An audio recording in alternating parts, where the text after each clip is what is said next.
Okay.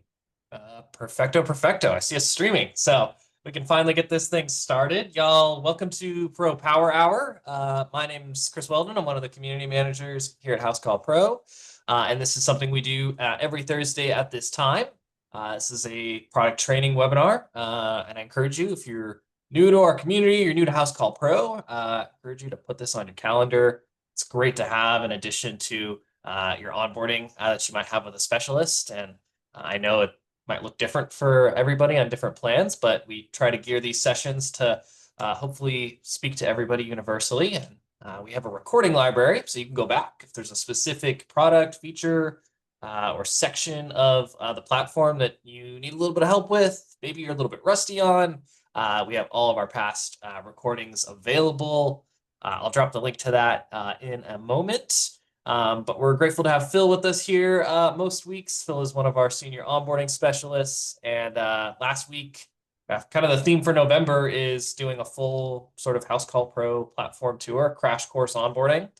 So last week, we talked a lot about the mobile app. Phil did a great job going through that. Today, we're going to be a little bit more geared for what your office staff would look like, and we'll be on the desktop. And yeah, Phil, I'll turn it over to you. I'll have some announcements later on. Sounds good. All right, y'all. Welcome back. If you're a returning member, and welcome if it's your first time to Pro Power Hour.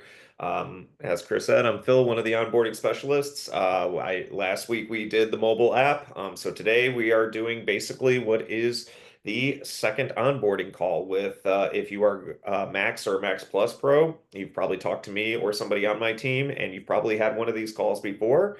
If you're on basic or essentials, this may be your first experience with a onboarding session.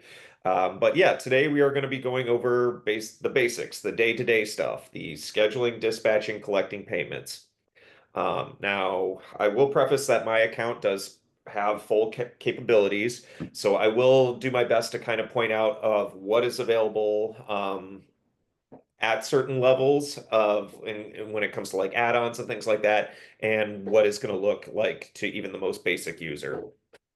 But again, today is really going to be focused on everything for people that are going to be in the office. As I'm looking at the questions that came in for us, I'm going to answer some of these as we go through. If there is time at the end, we can certainly try to address some of them. Although, as I'm looking at them, some of them you may want to reach out and try and get a specialist like myself to actually go through your account with you, just because some of these questions are a little bit more nuanced. But let's get into it because there is quite a bit to cover. I usually tell everybody that everything that I have planned for this session usually takes up about 45 minutes, so buckle in. And the first thing that I usually talk about when I get on these calls is I talk about the schedule. And when we get into the schedule, I always tell everybody, I say, I feel like if you've used one planner, you've used them all. But there are some differences and little things that we have. One of them is up here. This is where you have the ability to change your different views of the schedule. Personally, my favorite is the schedule view, and the reason is because it puts all of your employees at the top and allows you to see their day underneath them in a very clear vertical format. Some people really do like the dispatch view because that's like a lot of other CRMs that are out there, and it puts everybody on the left-hand side and gives you more of this horizontal view to look at the schedule. Then the last one that I like to show everybody is if we go to week or Monday through Friday, I'm just going to go to week. And if we click up here again, there's going to be an option for view by employee. And what that will do is it will give you the schedule view, but for the entire week. Everybody is going to have their own preference of looking at the calendar. So the way that I look at the calendar isn't going to interfere with how Luke Skywalker over here looks at the calendar. Everybody can have their different views of the calendar. The next thing to point out are these three lines up here in the upper left. Now, this is going to open and close this side window right here. And if any of you have familiarity with Google Calendar, it's the same idea of when we can go into the future and into the past very quickly. And down below here, we can see everybody that I have in my system. And I always tell everyone it's a great place to filter people on and off the schedule. So anybody that typically doesn't go out into the field we can uncheck the box next to their name, and that will create more room for people that do need to be dispatched. So then the next thing is just simply putting, or actually before I put things on the schedule, is I want to call out this notification right here. This notification is for your unscheduled jobs. So over time, you will most likely have a job that has not been scheduled, has not been assigned to anybody. And so when you put that into the system, it's going to sit here on your unscheduled jobs list. And it's really simple. When you're ready to book it, you can just click and drag and drop it onto the calendar when you're ready to book it. Or you can always click directly on the job from this list and it will go ahead and open it up and you can do what you need to going that route. Now, a couple of other ways to start putting things onto the calendar is you can always click on the calendar and that will block off 1 hour and allow you to start one of these three options. The first, I'm gonna talk about events really quickly, just because there's not a whole lot to them. But events is what you're going to want to use to block off time on the calendar for somebody. So whether that is a meeting with Phil, has doctor's appointments, taking the day off, company meeting, whatever that's going to look like, we can put that in here as an event, and that will block off the time on the calendar for those people.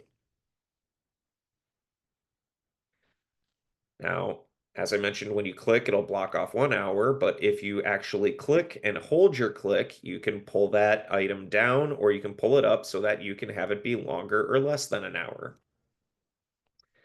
The other way, and most common way I typically see people do it, is they just come on up to the new button. Now, for people that do not have Pipeline or VoIP or have more of a basic account, you're most likely going to see up here job, estimate, event, and customer. If you do have the Pipeline or VoIP, you will see intake and lead added as well. I do know that we are releasing leads to everybody, so eventually everybody will get here to see lead on here. I also tell everybody is eventually you are going to find your favorite way of putting things onto the schedule.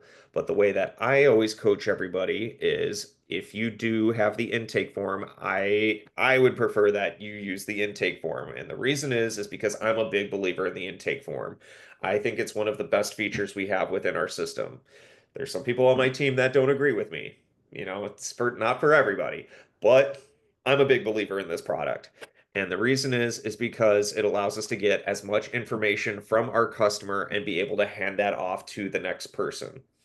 Also, it's a great way to get not only the information from the customer about the project, but we can also put it on the schedule and get all of their contact information all in one place. So we're going to go in here and we're going to go ahead and put in our customer. So if I was creating a customer for the first time, I can go ahead and hit create customer. Or since everybody is probably familiar with Mezzi at this point, that's our favorite customer here. So I'm just going to click on her and it's going to bring up all of her information. In the request description, this is where I typically tell people to put in what you talked about on the call with the customer. So typical calls that you all get. Uh,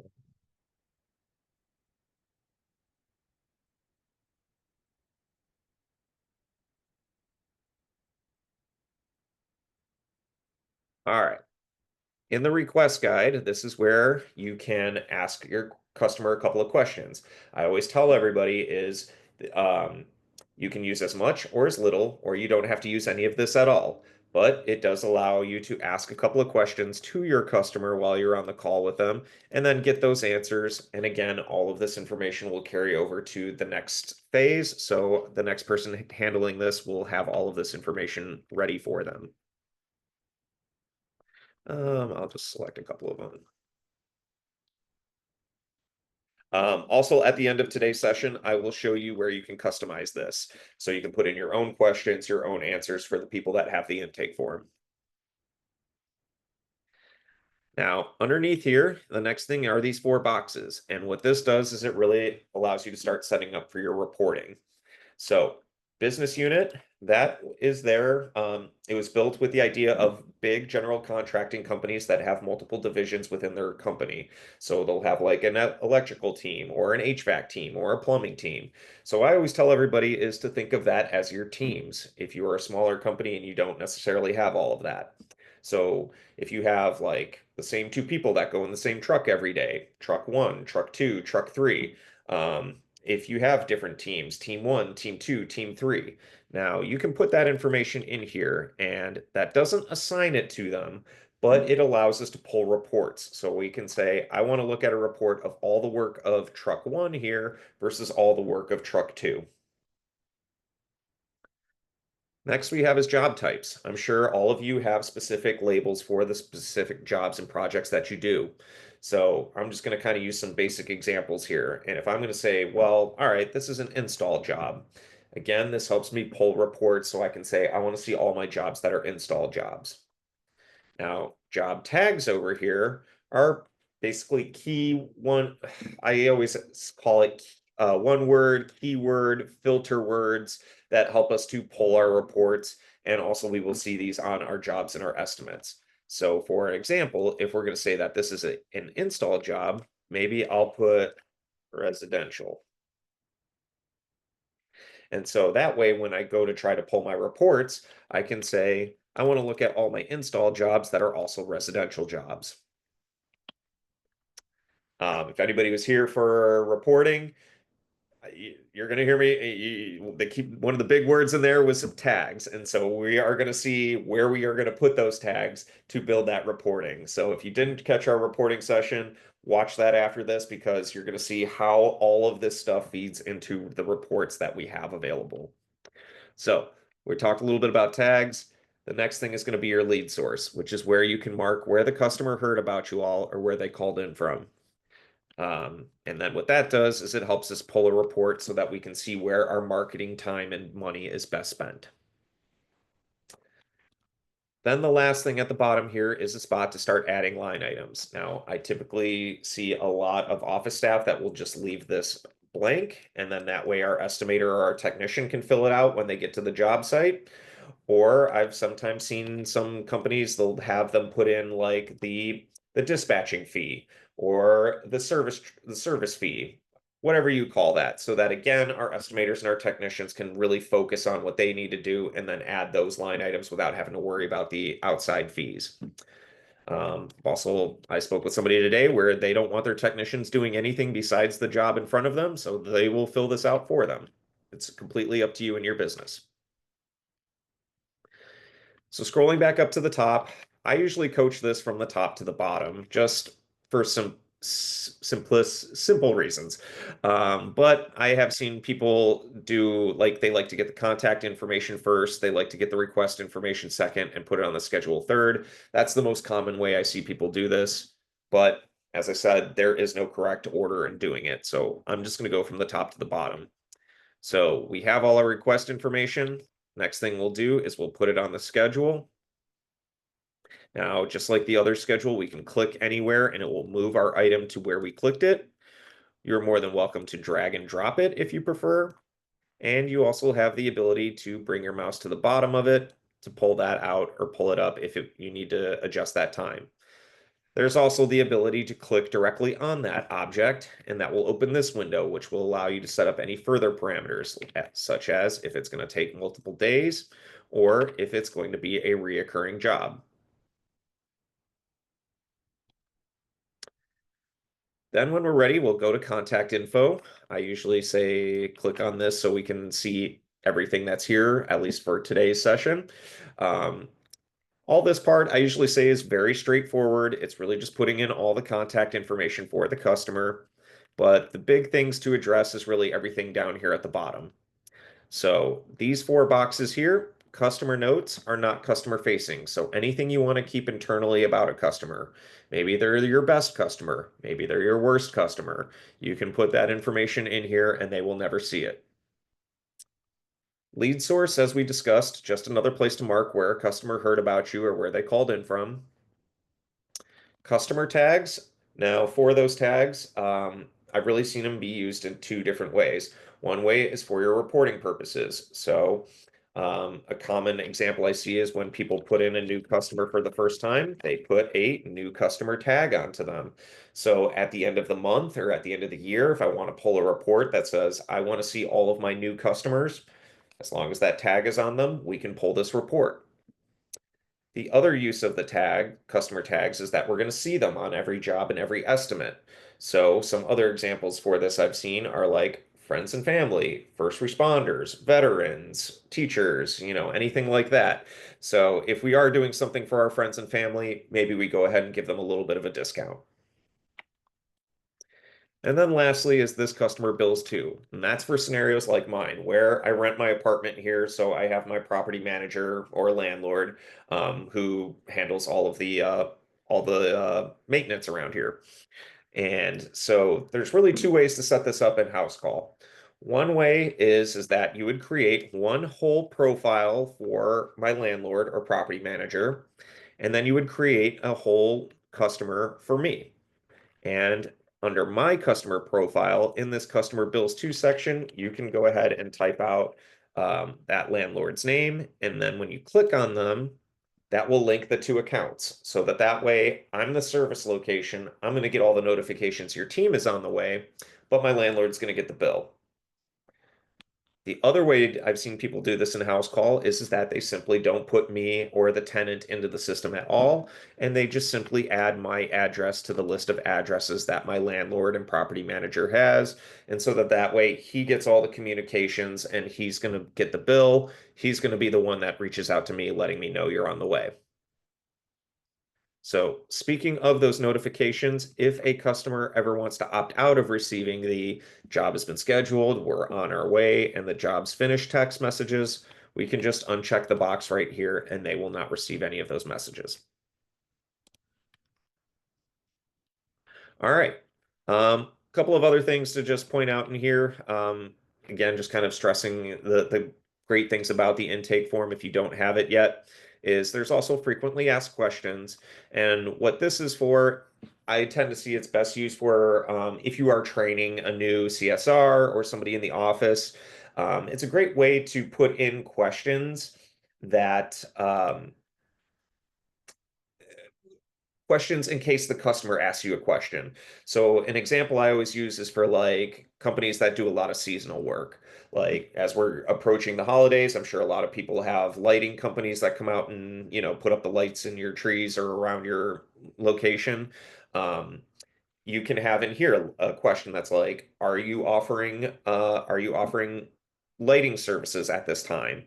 And you can have a little answer here that says yes or no, or when that time frame is, so that way, as you're training your new CSRs, they can answer those questions correctly. So it's just kind of frequently asked questions by the customers that our trainees can get a quick answer to. So once we have all of the information from the intake form, we can then go on up to the Save As button, and that is where we can save the job, save it as a job, an estimate, or a lead. I'm going to start with a lead and just kind of go through the whole process all the way up to a job. So putting somebody in as a lead. Now, I'm sure you've all heard me explain the way I explain the difference between leads and estimates. I find that leads are best used for if you are a company that has a sales team, somebody that is constantly reaching out to the customers to close these jobs and turn them into estimates and jobs. Um, the way I explain it is if I want to put a pool in my backyard and I'm interested in having you all put the pool in my backyard, but I'm still kind of shopping around at some other companies trying to get the best quote. I would put that person in the system as a lead because again, they're not really committed to us, but they're a warm lead, so we kind of want to reach out to them and get this closed. An estimate would be if I am saying I want to put a pool in my backyard and I'm committed to having you all put that pool in my backyard. So then you would want to put me into the system as an estimate because I'm already committed to you and your company. So we want to go ahead and get this ball rolling. But basically in the lead, we're going to get back to everything that's available here, but just want to quickly show is that we can start putting line items in. We can assign it to our sales rep. So if we have our sales team, we can assign it to somebody and they can take on the lead from there. And just pointing out in the private notes over here, see that's the information that carried over from the intake form, as well as everything from the request guide. For leads, when we are ready to convert them into an estimate or a job, we would just come up to the three dots over here, and we can copy to estimate or copy to job. Now, we're just going to copy to estimate just so that we can see this process of now making an estimate and how that's going to look when we're ready to convert that into a work order. So for an estimate, I'm sure everybody has seen the screen at some point, but if not, welcome. And I always tell everybody is if your business is where you really just write up an estimate and you send those out, you are more than welcome to write up an estimate and then just hit the send button. You do not need to schedule, hit on my way, or finish an estimate to just simply send one off. These buttons are here for just in case we ever do have to send somebody out to take some measurements, do diagnostic tests, all that good stuff. So as we scroll down, we're going to see the spot to start adding line items. And for our services, as you see, when I click in that box, it's going to create this drop-down menu. And that's pulling items from my price book. So that way, as I start to type out something specific, it can find those particular items, and that way I can click on it instead of actually having to type everything out. You also do have the ability to type something completely out. So custom one-time service. And we can put in our own description here, or we can have the AI write it for us. Now, unit price is always going to be what you are charging your customer. Unit cost is what it costs you to do this particular service. You don't need to have this information, but if you do have both of these pieces of information, it'll help us pull a job costing report, which we will see later. Customers do not see the cost. Technicians do not see the cost unless you give them permission to. There's a taxable box right there. So if you do push taxes to your customers, you can always hit the taxable box, and then that will apply whatever tax rate you have to that particular service. And if that service is not in your price book, you can always save it to your price book. And then lastly, speaking about the price book, is if I hit add a service, actually, I'm not going to hit add a service, but if we scroll up, there's going to be a spot right here for the service price book. And in that case, it'll actually open up your price book and you can go through it page by page to look at all the services, and you can always add those services that way just by selecting them by going through each page. All right, for those of you that do time and materials, we have a materials section here for you. So same idea, we can go ahead and add a material. We can keep track of that part number. If you are doing material tracking, we can also track where that material came from. So it came from our inventory, our purchase status, since it came from our inventory, it was already received, and who our vendor was, so maybe Home Depot. Same idea, you can also go to the material price book, go through it page by page and add materials that way. Now, the next thing on here is that you're going to see a spot for discounts and deposits. Both of those have the same functionality, which is when you click on them, it's going to ask for a dollar amount or a percentage. You simply put that in, and we will go ahead and get the new subtotal. So there's our discount, and if I'm going to do a deposit, let's say, all right. Also want to call out, there's the tax rate section right here. My default is this made up San Diego, LA one, but if you have multiple tax rates, you can always click on it to find the tax rate that matches what you are trying to bill if you are pushing taxes to your customers. Underneath that, we can see the request guide information. So again, our estimator can be better prepared for this project. And underneath that, we have the activity feed. So anytime an estimate or a work order is manipulated or changed in any way, any of the buttons at the top are pressed either from the office or from the field. We are going to timestamp it so we can see who did it, what they did, and when they did it. I also tell everybody is when you start sending documents to customers, this is going to be a great place for you to be able to see if that customer opened the email, if they haven't opened the email, if we spelled the email address wrong, or it bounced because that email address isn't valid. You can find all of that information here within your activity feed. So now I'm going to go up and I'm going to talk about these items here on the left-hand side. So the first thing at the very top, you notice that it says option 1 and the ability to add an option. Just like on the mobile app, like I showed last week, you have the ability to add as many options as you want. We can either create one from scratch or select it from our templates. If you write up an estimate and it's a common one you do, you can go towards this option 1 and you see the 3 dots right there. That is where you can save it as a template so that way, next time you do this, you need this estimate, you do not need to write it all from scratch. We can just pull it from our templates. Over here, this information is pretty straightforward, but it's basically all the customer information. So if we ever need to pull up the coordinates to their location, give them a call, shoot them an email or a text message. There is also view details and customer profile that will take you directly to the customer profile. So if you need to go there for any reason to look at their work history, see what credit card they have on file, maybe what service plans they're on, add any additional addresses that they may have. Really, all that good information there. Seeing if they're taking marketing messages or not. Look at the attachments that have been associated with this customer. And as I've talked about before, we did make a lot of improvements in here. So now you can start to see all the notes from all the jobs. You can see all the attachments from all the jobs. Really, everything that you need with regarding this customer's history is right here in the customer profile.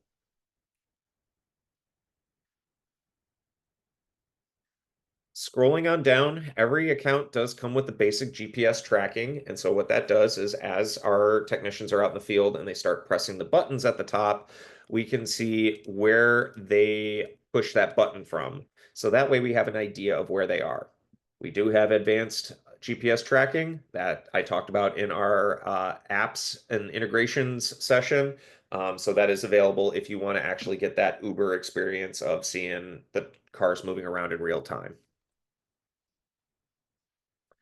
Underneath that, we have our checklists. So this is where you can add or create any checklists. I certainly have a lot that are already built, but if you don't have any, you'll want to go up to checklist settings to go ahead and create those checklists from scratch. I'm just going to go over here just for sake of time to add a Power Hour checklist. All right, and so what that does is if I'm out on a job, I'll have to click on this to go ahead and complete my checklist. Did I complete after the cleanup after the work was done? Check. I can even leave a little note if I want to. Was the power turned back on? Yes. And if you do any types of inspections, we have pass, flag, and fail, so you can create your inspection sheets as checklists. For our fields, that is where our job type and business unit information are. So again, we'll go ahead and say that this was an install and we sent truck 1 out there.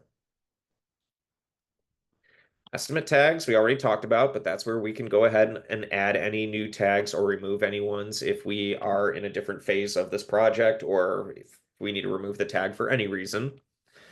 In private notes, there's the information that carried over from the intake form. We can always add any additional private notes from the office or from the field.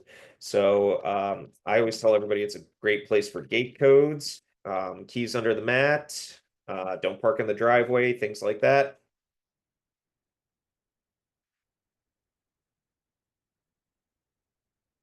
Attachments, pretty straightforward, but you can upload any files or photos from your computer or from the mobile app, and they will attach to the estimate. So when you do send this off to a customer, you can choose to include all those attachments as well. For lead source, just as we discussed, another place to mark where the customer heard about you all. And everybody may not have this turned on, but it is a feature that is available to everyone. If you go to your app store, you can turn on the property profile. I find this useful for a lot of people in the HVAC and electrical and plumbing industries because it allows you to keep track of that on-site equipment, the make, the model, the serial number, and keep a running log of notes of every time you've worked on this piece of equipment. All right, so that's pretty much completing an estimate. So now we are ready to go ahead and send this out. So we'll hit the send button, and you will always get a chance to preview that document before you send it out. So we can take a look at what it looks like and make any adjustments to the format if we want to.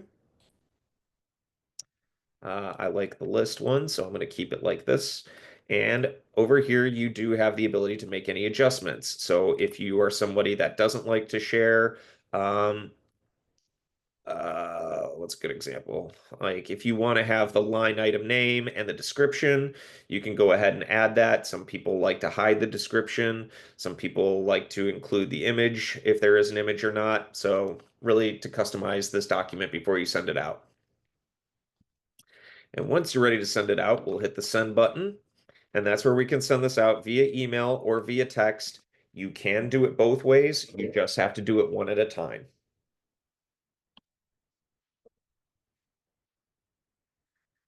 When we do send it off to a customer, if a customer should ever reach out to you and say something like, hey, I am having trouble finding the email, I accidentally deleted it, I can't find the text message, I just would like to approve and get started. For us in the office, we can always approve or decline on behalf of the customer. Once we got an approval, we can then hit copy to job, and that will go ahead and create our work order.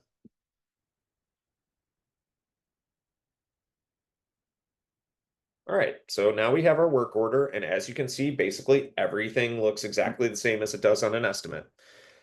Little difference here is we do have adding appointments. If you do not have appointments turned on, you'll just go to your account settings, go to jobs. You will see that there's the switch to turn on appointments if you want them on, yes or no. I would recommend turning them on because it's been a feature around for about a year, and I find that appointments are better than segments. I really don't want to start this conversation right at this moment, but we can certainly have it at a later session. I have talked about it before. Segments was the old way of doing jobs that take over multiple days. We replaced that with adding appointments. There is a time and a place for segments. Some people really do love segments. I'm more of an appointments person. I find it to be a lot cleaner and easier.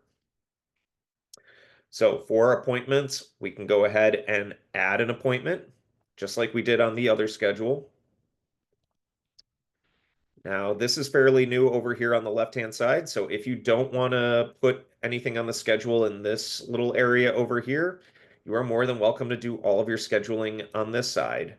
There is also a spot for find a time, which is where we can go ahead and have the system analyze your schedule and try and find a great spot for you all. But we'll just stick to what we have here, and we'll go ahead and hit save. All right, now that it's assigned to somebody, we can now see this field text status area. For our appointments, we see those right here, so we can continue to add as many appointments as we need. We can also delete any appointments, or we can make any adjustments to any of those appointments.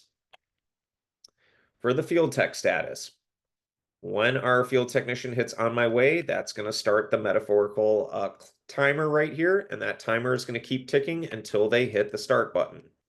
Once they hit the start button, that's going to start the timer over here. Now, as I explained last week, the start button does become a pause button in the mobile app. So our technicians can always pause or start the job up whenever, they have to get more materials or take lunch, whatever that looks like. They can always do so. Anytime they pause or start the job, they are going to be prompted to leave a note. For us in the office, we can bring our mouse into this section. Notice it's turning gray. If we click on it, down below here is where we're going to see all the notes that they leave behind in terms of clocking in and clocking out for a job. This is also where we can go and hit this edit button. So if you have a technician that comes back and says, I forgot to hit on my way, it took me 20 minutes to get there, I was there for 4 hours, we can go ahead and make those adjustments. And the notes that they leave behind will look just like this.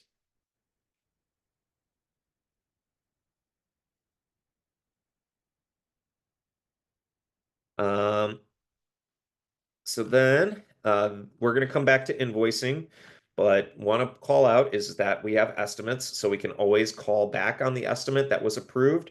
Or if you are a company that kind of goes into work orders and writes estimates on the spot, we do have estimates on jobs. And what that will allow you to do is to write up an estimate. You won't have to schedule it or say you're on your way because technically you're already at the job site. And if the customer approves it, you can have all those line items from that estimate be added to your current work order. Again, just kind of going down, we can see everything that looks pretty much the same as the estimate. There is this section for people that do commissions. So if are a company that does commissions, you can turn it on. You have to go to your account settings and go to, I believe it's your jobs. And if it's in the job section and you can, or no, I'm just gonna go here because I'm just not even thinking of it off the top of my head. It's in jobs and cost of materials. Costs and materials, there's commissions right there. I already have it turned on, hence the commission settings button right there.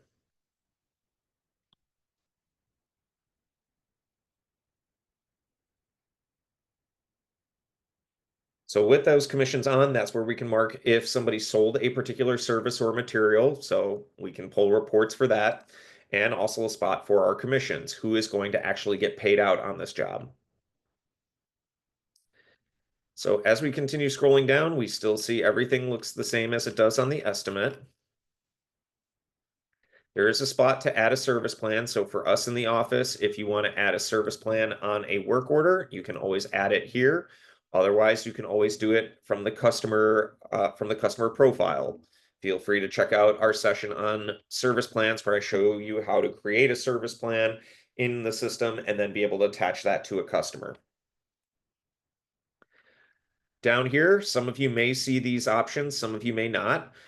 Commissions, I showed you where to turn that on, but if you have commissions turned on, notice that it is looking to find um, the commission rate I have set up for my technician.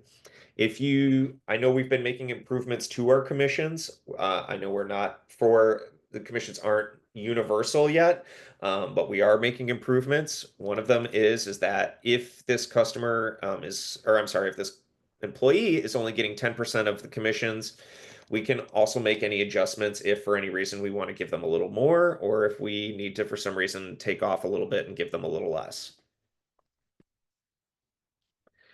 Job inputs and the job costing breakdown. Job inputs needs to be turned on at the same place where we turned on our commissions in that job section, and it's under that cost section. It allows you to go ahead and keep track of any additional costs. For any of your materials. So if you are more of a flat rate type of business, you don't have to add your materials as line items. You can put them in here so that we can go ahead and keep track of those costs. We also have a spot for miscellaneous costs. So maybe you had to hire an outside subcontractor, or maybe somebody bought lunch for the team that day, anything like that. So any additional costs can go into here so that we can keep track of them.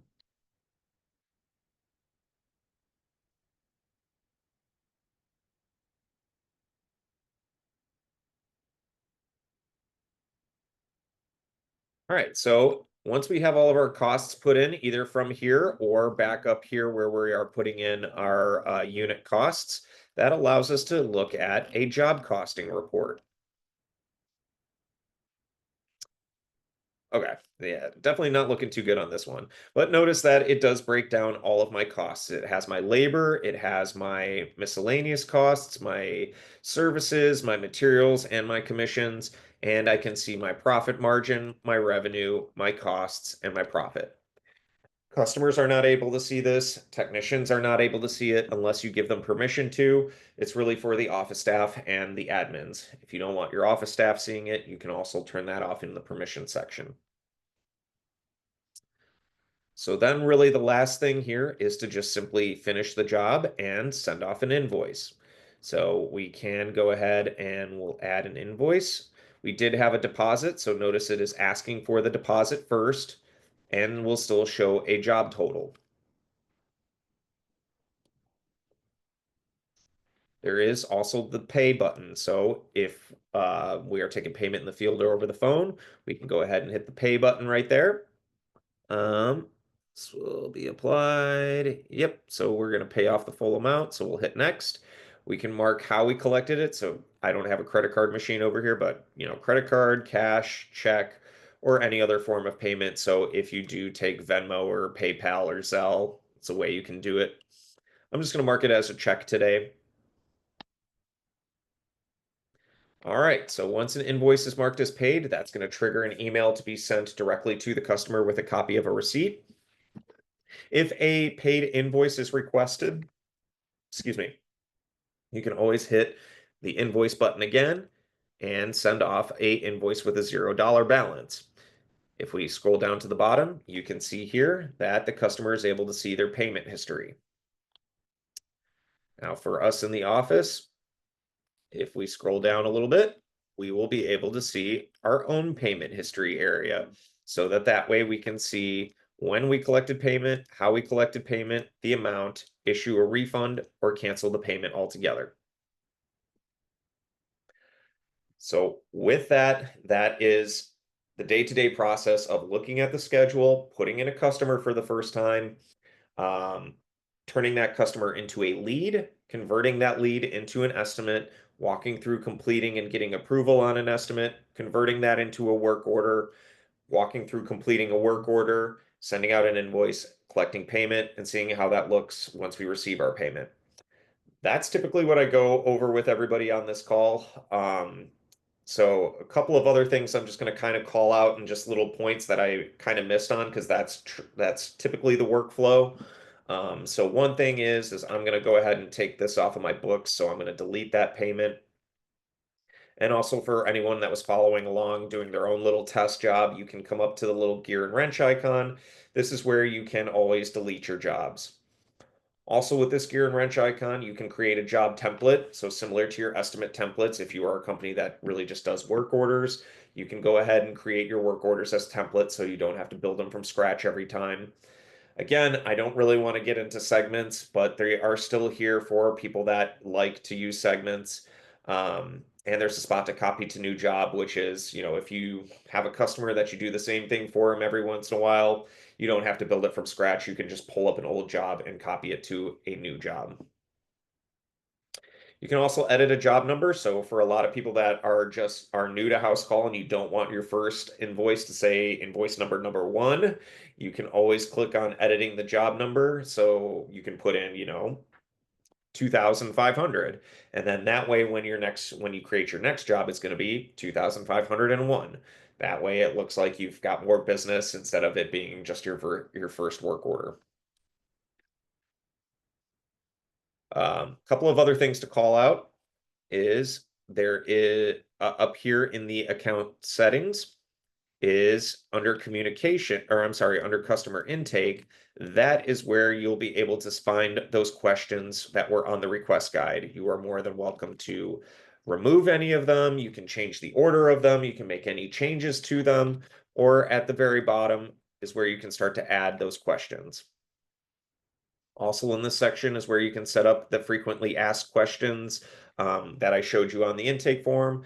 I didn't have any reminders, but there are reminders available in there. What that does is it'll leave a little reminder on the intake form, again, to help your new CSRs, your new office staff to follow the guidelines and procedure that you want them to follow. Two other things that I'll bring up when it comes to kind of day-to-day work that I think are very important is one is if you've set up the text messaging, you can go up here to the inbox, and this is where you will shoot out all of your text messages to your customers or your employees. You can do it from the computer. You can also do it from the phone. I showed how to do that last week.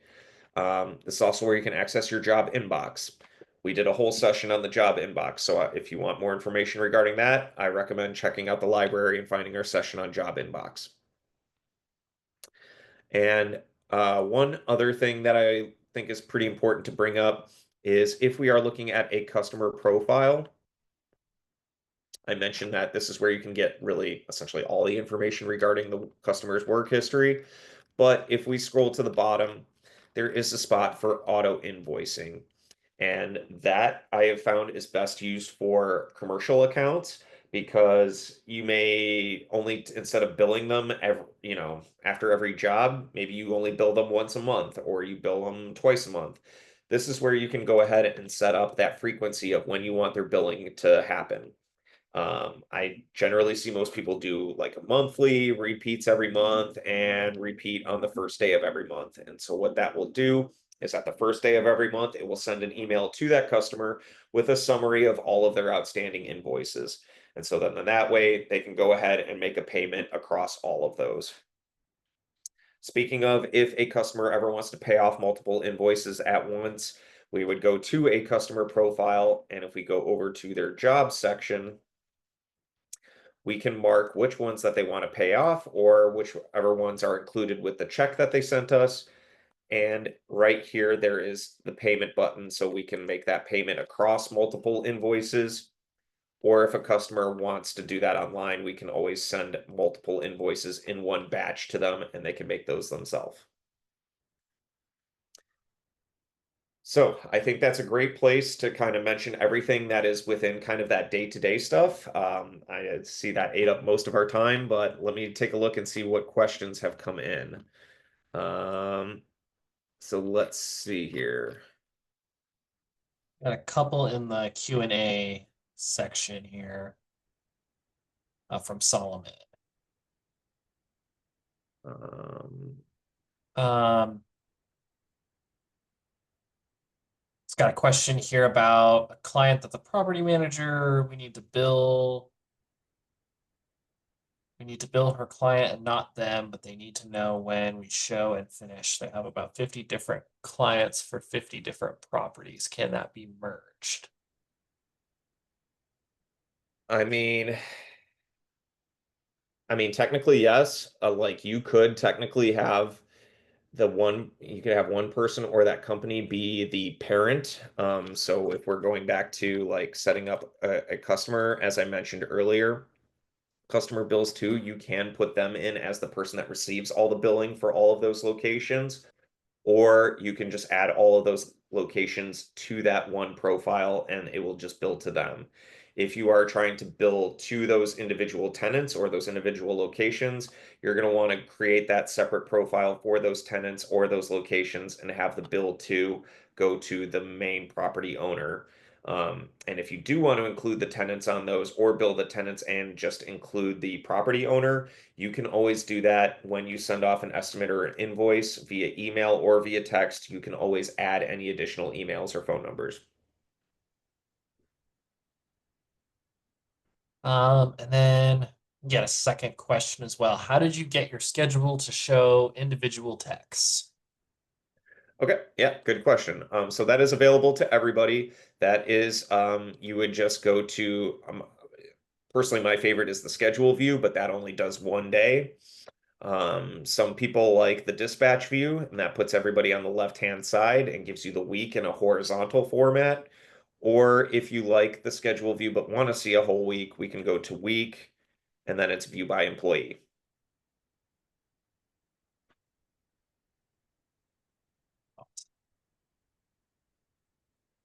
Okay. Y'all, if you have any questions, now's the time. Double checking Facebook. All right. In that case, I'll kind of go over, I'll see if I can answer some of these that we had beforehand. Um, Oh, a good one that I just see right here that just popped right up. Clocking in and clocking out for the day. I showed you all how to clock in and how to see your technicians clocking in and out for each job. Now, I did show on the last call how to clock in for the day for on the mobile app. So for us in the office, if we want to see essentially the time cards of clocking in and clocking out for a day, that's going to be up here in the apps and it's going to be under timesheet. You'll see all these coordinates start to populate as they start hitting the button and it's going green on their mobile app, letting them know they clocked in for the day. And also you do have the ability to click on that coordinate. And if they clocked in, let me see if I can find one. Yeah, like this one. We can actually get a GPS location of where they clocked in from. We can also make any adjustments to them clocking in or clocking out for the day.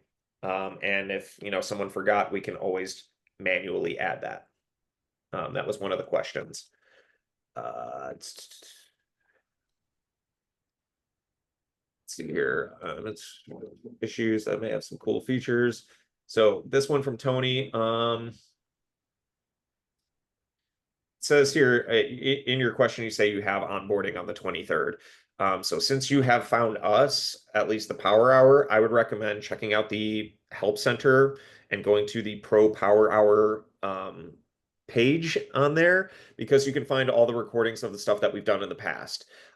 Those would kind of be all the feature, like we've gone over almost every feature within the system, so that would at least give you some exposure. But considering that you are doing onboarding starting on the 23rd, I would rather leave that to your onboarding reps so that they can kind of properly show this to you in a proper rollout. But if you want to jump ahead, certainly check out our page because we have all of our recording sessions from since we've been doing this. Next one from Mike. I'm onboarding my first, I'm assuming that's virtual assistant to take calls. For those that have VA that takes calls for you and schedule estimates, how do you call in and want a price? Um, so Mike, what I would probably submit this question to the Facebook group, so that you can get some feedback from other companies that are already using this. Just because I don't have a virtual assistant that's answering calls day to day, so I don't necessarily have the best answer for this.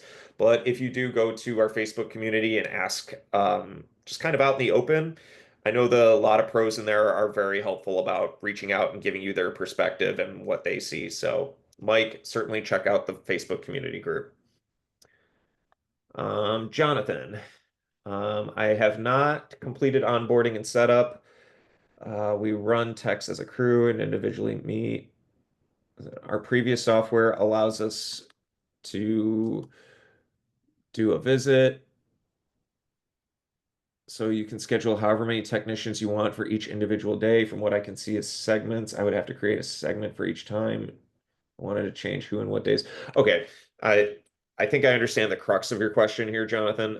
That's why I showed appointments, because with appointments you can choose to, if one day you want one person going out for that appointment, the next day you want two other people to be going out for that appointment. You can always do that. That's why I, again, try to stay clear of segments. That's the old way and can really be a headache if not used properly. So I tend to go with appointments. I'm sure that will fix your issue. Again, for appointments, you're going to want to go to your settings. It's under jobs, general, and appointments right there to turn it on or turn it off. From Anonymous, what is the difference in the desktop version for the admin versus the office staff? Um, I'm getting new ops manager up to speed and like him to be able to use the desktop version. So honestly, it's going to be the same. It's really just depends on what permissions you give them. Now, I didn't really go into permissions. I think maybe we should probably do a session in 2026 where we actually go over just like basic account setup. Because that kind of ties into day-to-day things, but it's not really what you're doing every day. But if we go in here, so like for office staff, and we look at our permissions, as you can see, admin basically has all permissions, and then there's just like these three that we can toggle. But with office staff, they get pretty much the same accessibility. However, we can limit some of those more important things, like maybe we don't want them going into reporting, maybe we don't want them updating the company account info, that kind of thing. Another one from Mike. When I create an appointment for an estimate in order to get a customer, I have to create it as a job to convert it to an estimate field.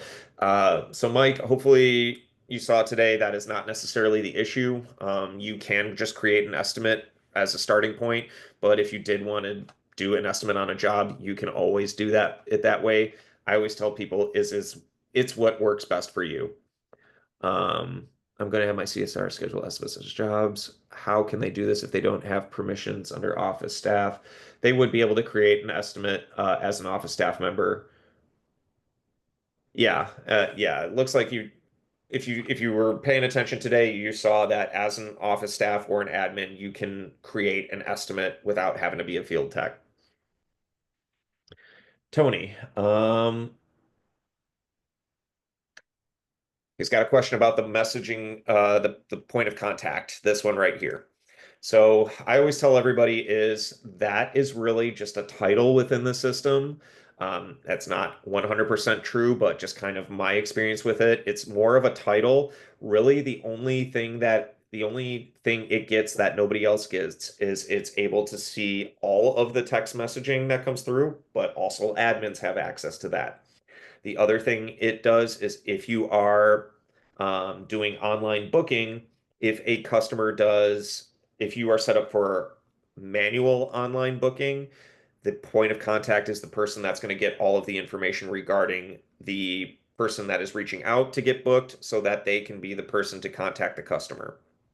But outside of that, outside of those two things, it's just a title within the system. And then last one from Angelica. Is there a way when technician clicks finish that the office staff gets a notification? So actually, up here, you should be getting text, you should be getting notifications. There's also a notification section where you can see what notifications are brought up when certain things happen. When a job is finished, I don't think that there's a notification that pops up right here.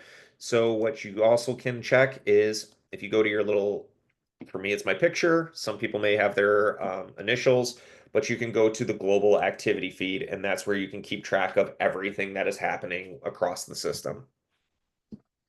But yeah, and I was just trying to think if an email gets sent out, but there isn't an email. So I would recommend the activity feed would be your best bet. That's all the ones we had prepared. I see somebody, Bobby, my man Bobby here. Appointments are way better than segments. Um, so yep, you know what I'm talking about. Uh, Uh, I don't really see any others. Any others you see, Chris?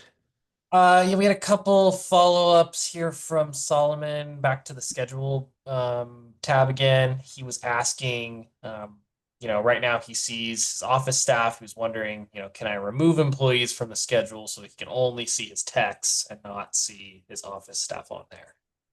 All right, so yes, you can. It's going to be these three lines here in the upper left-hand corner, and down below you'll see the list, excuse me, of everybody in the system. You can just uncheck the box to remove those office staff so that you have more room for your technicians. Okay. Awesome, awesome. I don't see any other questions. Going once, going twice. Um, I'm going to drop some important links right now. So we got a few different things going on. First and foremost, Joe, I see your question here. Where can we find past recordings of Power Hour? It's going to be that first link I just dropped. That's where all of our past sessions go. I think somebody else had a question. Can I come back and watch today's session? Yes, you can. It usually takes us, give us a day or two. We'll hopefully have it uploaded tomorrow, or if not tomorrow, on Monday. Recordings in the Help Center at that link and on YouTube. And then if you have additional questions, if you're watching this later or we didn't get to your question today, I encourage you, like Phil said, just head to the Facebook group. Highly encourage you to make an account and join. We got a ton of how-to questions in there. You can search through there. It's really a wholesome community. You can post successes, wins, feedback for us. Well, I'm in there, Lauren's in there. We'd love to connect with you there. And then, as I do every Thursday, I like to promote our office hours. That's every Friday at 11 Pacific, 2 Eastern. There's a link for that there as well if you want to register. It's an open hour where you can talk to other pros. You can talk to myself, Lauren, and Matthew Smith on our technical support teams. And yeah, it's just a completely open hour. You come on camera, say what's ever on your mind. And then lastly, last couple things here. Also tomorrow we're running a another onboarding call. It's a little bit different. It's about our community. So if you're brand new to House Call Pro, you're just getting started, you found Power Hour, so you're heading in the right direction. But we spend 30 minutes on the second Friday of every month, kind of really giving you all the resources that are available. So we kind of go crash course. Here's everything that's available, webinars, coaching, and you get to ask some questions to a couple of our super pros that are going to join us. So give real, like, how did you get started with your business, or what's the number one mistake you made? You'll get to ask those as well. So I left a link for that. And then finally, we've got our virtual summit with Mike Rowe. Mike Rowe is going to be coming out to join us for that online on December 4th. So there's a link there as well to register for that.